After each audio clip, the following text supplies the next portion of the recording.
नमस्कार, news 18 special देख रहे हैं आप और मैं हूं आप सबके साथ अनूप। बंगाल विजय अभियान पर निकली बीजेपी जीत के लिए तगड़ी रणनीति बना रही है और इसी रणनीति के तहत गृह मंत्री अमित शाह ने गंगा सागर से सोनार बांग्ला की सौगंध ली है।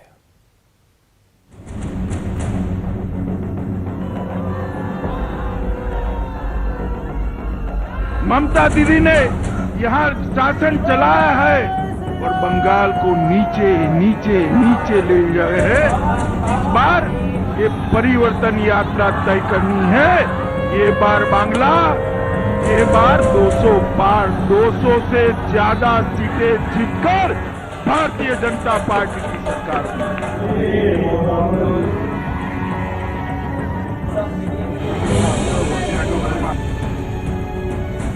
मित्रों, ये भारतीय जनता पार्टी की लड़ाई, ये बंगाल को सोनार बांग्ला बनाने की लड़ाई। जय श्री राम, जय श्री राम, जय जय श्री राम। गंगा सागर से सियासी मोक्ष।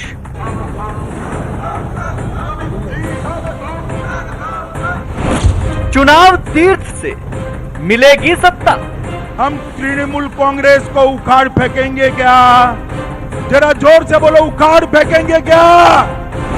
परिवर्तन से बनेगा नया बंगाल। जहां छिपना वो छिप जाओ। भारतीय जनता पार्टी की सरकार बनेगी। पाताल में से ढूंढकर जेल की सलाखों के पीछे आपको डालेंगे। शाह की सोनार बांग्ला सौगंध। बंगाल को सोनार बांग्ला बनाने की लड़ाई। सारे तीर्थ बार बार, गंगा सागर एक बार। सनातन संस्कृति के सबसे बड़े तीर्थ में लहरों का अथाह सागर तैरता है।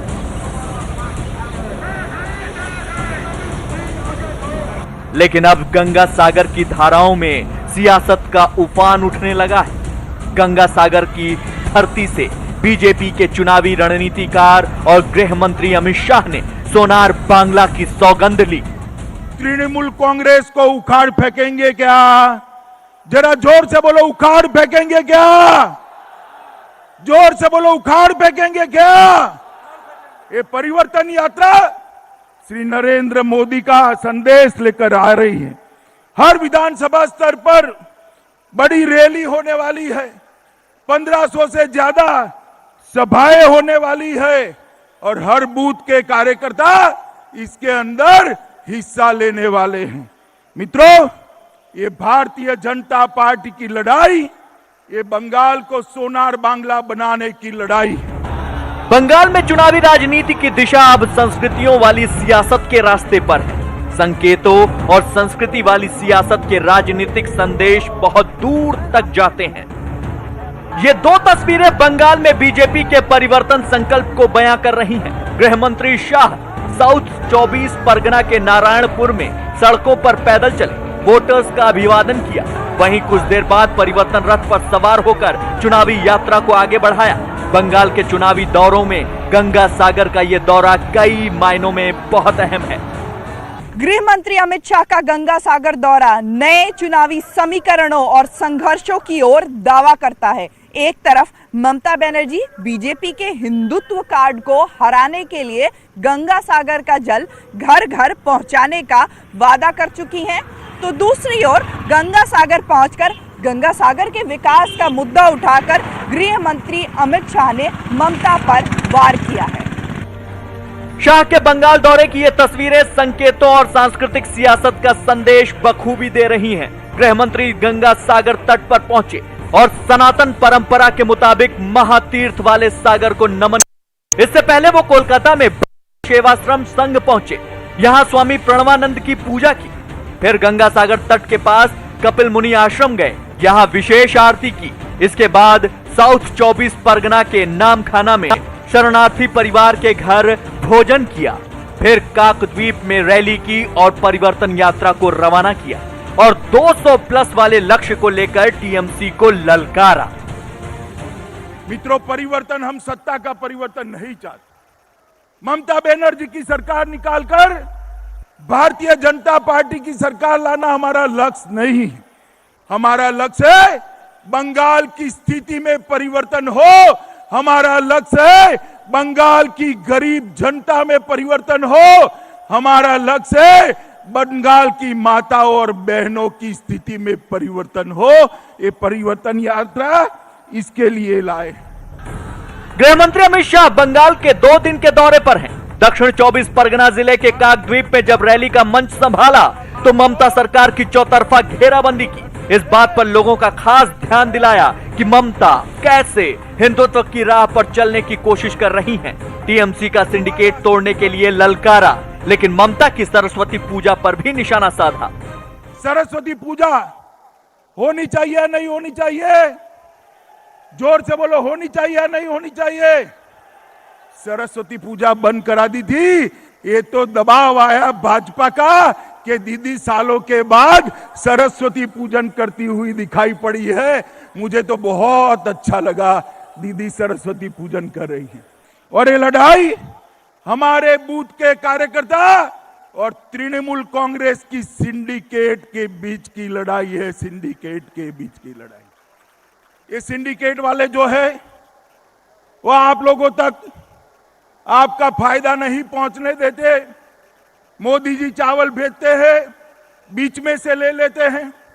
मोदी जी अम्फान की सहायता भेजते हैं, बीच में से ले लेते हैं।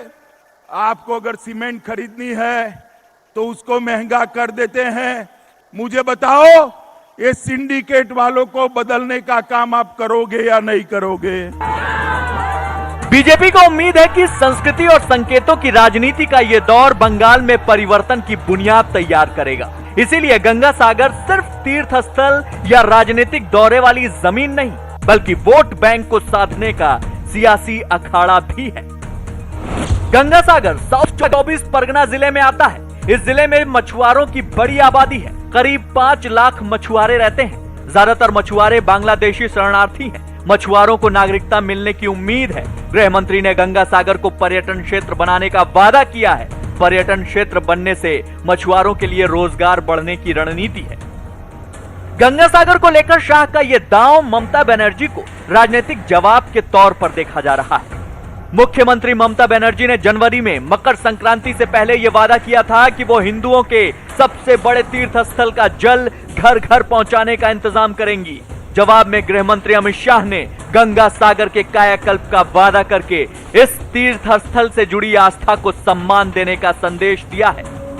ममता बनर्जी ने गंगा सागर को लेकर दावा किया कि उनकी सरकार ने इस पावन धरती में विकास की गंगा बहाई है, जबकि गृह मंत्री का वादा है कि गंगा सागर की पहचान अब राष्ट्रीय पटल पर दिखेगी। गंगा सागर टेम्पल आप देखो, वो जो गोल चक्की आप देख रहा है, उधर में हम एक मूर्ति बना दिया और उधर में गंगा भी है। इतना सुंदर बना दिया गंगा सागर को, ये बात सच है।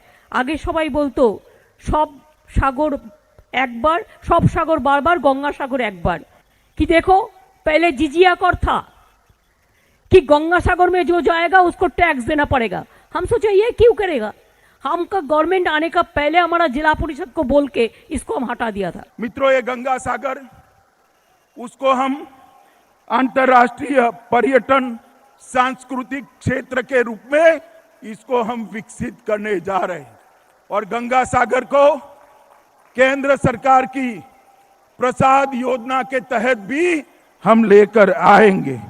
और जो मेला लगता है उत्तरायण के दिन, 14 जनवरी के दिन, वो मेले को अंतर्राष्ट्रीय मेला का हम दर्जा देकर पूरे दुनिया भर के यहां पर टूरिस्ट आए, इस प्रकार की बात करेंगे। गंगा सागर के सियासी महत्व को समझने के लिए आपको इस जगह के पौराणिक महत्व को समझना होगा। पुराणों के मुताबिक कपिल मुनि ने राजा सगर को श्राप दिया था। श्राप से राजा के 60,000 पुत्रों की मृत्यु हो गई। अपने पूर्वजों के मोक्ष के लिए राजा सगर के वंशज राजा भगीरथ गंगा को पृथ्वी पर लाए थे। गंगा का सागर से यहीं पर संगम होता है। गंगा सागर में एक डुबकी लगाने पर 10 अश्वमेध यज्ञ का फल मिलता है। गृह मंत्री अमित शाह ने गंगा सागर की धरती पर पैदल चलकर वोट की खातिर परिक्रमा भी की। साथ ही ये भी बताया कि अगर गंगा सागर और बंगाल की सियासत में शुद्धता चाहिए तो परिवर्तन जरूरी है। प्रधानमंत्री नरेंद्र मोदी जी के नेतृत्व में गंगा सागर तक, गंगोत्री से गंगा सागर तक गंगा के शुद्धिकरण का नमामि गंगे कार्यक्रम चला है, मगर वो बंगाल आकर रुक जाता है। मुझे पूरा भरोसा है कि यहाँ पर भारतीय जनता पार्टी की सरकार बनेगी, तब बंगाल से गंगा सागर तक भी नमामि गंगे पूरा होगा। भाइयों बहनों, मुझे बताओ, ये बंगाल में घुसपैठियों को निकालना चाहिए या नहीं निकालना चाहिए? जरा जोर से बोलो, निकालना चाहिए या नहीं निकालना चाहिए? ये दीदी घुसपैठियों को रोक सकती है क्या? रोक सकती है क्या? घुसपैठियों को हटाना है, रोकना है तो भारतीय जनता पार्टी की सरकार बनाइए। मैं आपको आश्वस्त करता हूं, घुसपैठिया क्या परिंदा भी पैर नहीं मार पाएगा मित्रों, परिंदा भी पैर नहीं मार पाएगा। शाह का गंगा सागर दौरा ममता बनर्जी को यह संदेश देने की कोशिश है कि हिंदुत्व की राह इतनी आसान नहीं है।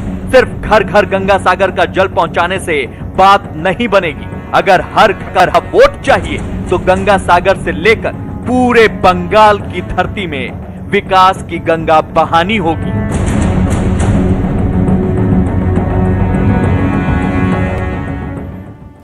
विजय के विजय रथ को रोकने में जुटी तृणमूल कांग्रेस बंगाल में उसकी पिछलग्गू बनकर रह गई है। सवाल उठता है कि क्या वो पिछलग्गू बनकर बीजेपी को जवाब दे पाएगी?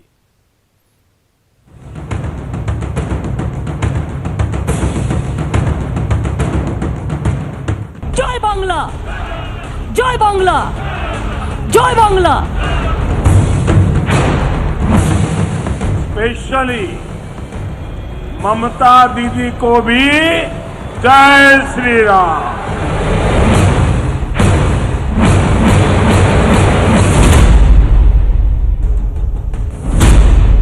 ममता को चुनावी टेंशन,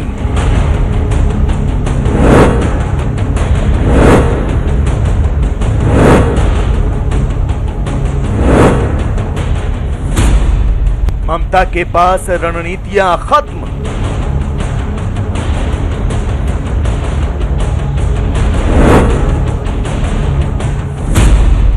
बीजेपी की फॉलोअर बनी ममता।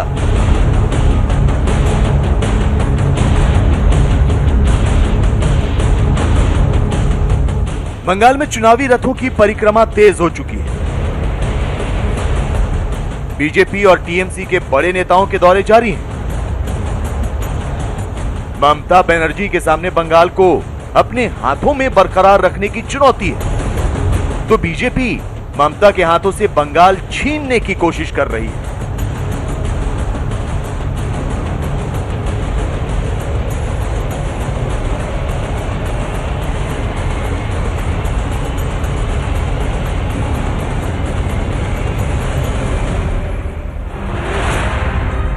राजनीतिक मोर्चेबंदी चरम पर है।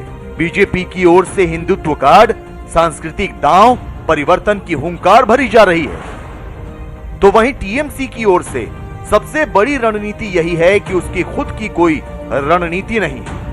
मुख्यमंत्री ममता बनर्जी का गुस्सा राजनीतिक मंच पर अलग अलग जगहों पर कई बार देखने को मिला है, लेकिन अब एक नई चीज देखने को मिल रही है। पिछले कई समय से मुख्यमंत्री ममता बनर्जी की राजनीतिक सभा बीजेपी के बड़े कार्यक्रमों के ठीक बाद या उसी जगह पर होती है। अब यह उनकी चुनावी रणनीति है या फिर वो एक बौखलाहट में ये कदम उठा रही है, इस पर सबकी नजर रहेगी। अब तक जो कुछ बंगाल के राजनीतिक अखाड़े में नजर आ रहा है, उसमें ममता बनर्जी सिर्फ बीजेपी की राजनीतिक चाल का इंतजार करती है। ये 4 तस्वीरें ममता को बीजेपी की रणनीतियों का फॉलोअर बता रही है। 18 फरवरी को साउथ 24 परगना में गृह मंत्री अमित शाह ने रैली की, तो उनकी रैली स्थल के पास ममता ने भतीजे अभिषेक बनर्जी के साथ रैली की। 22 फरवरी को प्रधानमंत्री मोदी ने हुगली के डनलप कारखाना मैदान में रैली करने का ऐलान किया, तो मुख्यमंत्री ममता बनर्जी ने भी 24 फरवरी को उसी जगह रैली करने का फैसला कर लिया। बंगाल चुनाव को लेकर ममता बनर्जी कई मंचों से अपना गुस्सा दिखा चुकी हैं। जाहिर है खलबली तो टीएमसी में जरूर है, लेकिन रणनीति की बात करें तो कई जगहों पर टीएमसी बीजेपी की रणनीति को फॉलो करती हुई नजर आ रही है, तो कई जगह बीजेपी भी टीएमसी के दांव चल रही है। ममता बनर्जी की ओर से अपनी रणनीतियां बनाने के बजाय बीजेपी की बाजियों पर अपना दांव लगाना भी एक रणनीति है। दरअसल ममता बनर्जी के निशाने पर पीएम मोदी और गृह मंत्री अमित शाह हैं। शायद इसीलिए वो बीजेपी की ओर से प्रधानमंत्री और गृह मंत्री के लिए तैयार की गई चुनावी रणनीति को कॉपी कर रही हैं, ताकि वो उसी जगह से सियासी हमलों का जवाब दे सके। बीजेपी ने घर घर जनसंपर्क अभियान शुरू किया। उसे देखते हुए टीएमसी ने दुआरे दुआरे अभियान शुरू किया। बीजेपी ने परिवर्तन यात्रा शुरू की तो उसकी देखा देखी टीएमसी ने बंग ध्वनि यात्रा शुरू की। बीजेपी ने किसानों के घर जाकर एक मुट्ठी चावल अभियान चलाया तो ममता बनर्जी ने किसानों के लिए एग्रो पार्क का वादा कर दिया। बीजेपी ने बंगाल के महापुरुषों पर दांव लगाते हुए कई कार्यक्रम किए तो उसे देखते हुए टीएमसी ने भी महापुरुषों पर बाजी लगाते हुए चुनावी मंचों से उनका जिक्र किया। बीजेपी ने नेताजी सुभाष चंद्र बोस जयंती कार्यक्रम बड़े पैमाने पर किया तो टीएमसी ने भी नेताजी पर कार्यक्रम आयोजित किया। बीजेपी बंगाल की संस्कृति पर जोर दे रही है तो टीएमसी भी संस्कृति के मुद्दे पर आक्रामक हो रही है। बीजेपी चुनावी मंचों से जय श्री राम का नारा लगा रही है तो टीएमसी ने भी जय बांग्ला नारा चुन लिया है। बंगाल ममता की आस लेके जी रहा था, लेकिन 10 साल उसे निर्ममता मिली। ममता की अपेक्षा थी, निर्ममता का शिकार हो गया। पुराने उद्योगों में ताले लगते चले गए। नए उद्योग लगाने के लिए कोई उत्साह नहीं रहा। किसान को उतनी सुविधा नहीं मिलती जितनी मिलनी चाहिए थी। बंगाल चुनाव में बीजेपी को किसी खास रणनीति के तहत घेरने के बजाय ममता सिर्फ उसकी कॉपी कर रही है। गंगासागर क्या है, हम एक कर देगा, क्या कर देगा, छाई कर देगा, बोलो उन्होंने छाई कर देवे। हुगली जिले के शाहगंज में डनलप कारखाना मैदान में 22 फरवरी को प्रधानमंत्री नरेंद्र मोदी की रैली के 48 घंटे बाद उसी मैदान में मुख्यमंत्री ममता बनर्जी की जनसभा है। पीएम की रैली के लिए एसपीजी मुआयना कर चुकी है तो टीएमसी के नेता भी डनलप कारखाना मैदान में दौरे कर रहे हैं। दरअसल ममता बनर्जी बीजेपी के दांव से ही उसे मात देना चाहती है। वो चाहती है कि जहां से उन पर सियासी हमला हो वहीं से वो उसका जवाब दे, लेकिन इस रणनीति को अपनाकर वो सिर्फ हमलों का जवाब ही दे पाएंगे। बीजेपी को घेरने के मोर्चे पर वो पिछड़ जाएंगे। लद्दाख में भारत के तगड़े प्रतिरोध के आगे चीन को पीछे हटना पड़ा है, लेकिन चीन अपनी चालबाजी से बाज नहीं आ रहा। ऐसे में भारत, अमेरिका, जापान और ऑस्ट्रेलिया ने मिलकर क्वाड बनाया है, जिससे चीन बौखला उठा। बौखलाए चीन ने अपने रेल नेटवर्क को भारत की सीमा तक पहुंचाने का प्लान बनाया है, लेकिन चीन को नहीं मालूम कि भारत ने उसकी हर चाल की कार्ड तैयार कर ली है। ऐसे में जानना बेहद जरूरी है कि भारत का आखिर नई रणनीति भारत की क्या है। एलएसी पर चीन की कुटिल चाल।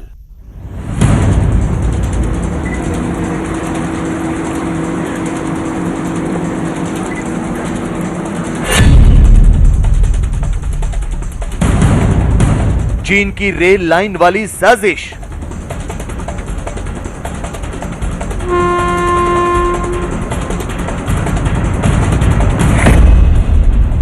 लेह से अरुणाचल तक चीन की रेल।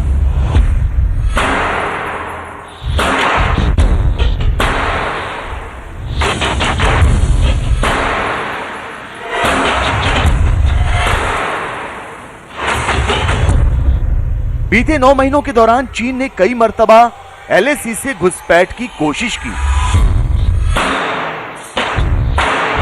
हिंदुस्तान को अपनी सैन्य ताकत की धौंस दिखाने की जुर्रत की, मगर हिंदुस्तान के जाबाज जवानों ने हर बार उसके मंसूबों को धक्का देकर उसे उसकी हद में रहने की हिदायत दी। फिर भी चीन है कि मानता ही नहीं।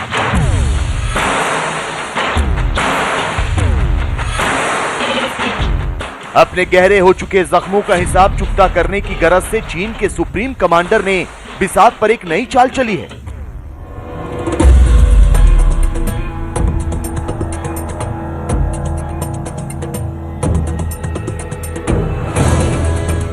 शी जिनपिंग ने इस बार साजिशों की सवारी को रेल लाइन पर चलाने का मंसूबा पाला है। जी हां, आपने एकदम ठीक सुना। पिछले साल मई के महीने में पूर्वी लद्दाख में हिंसक झड़प के बाद भारत से चल रहे तनाव के बीच चीन ने सरहद के बेहद नजदीक रेल लाइन पहुंचाने का इरादा किया है।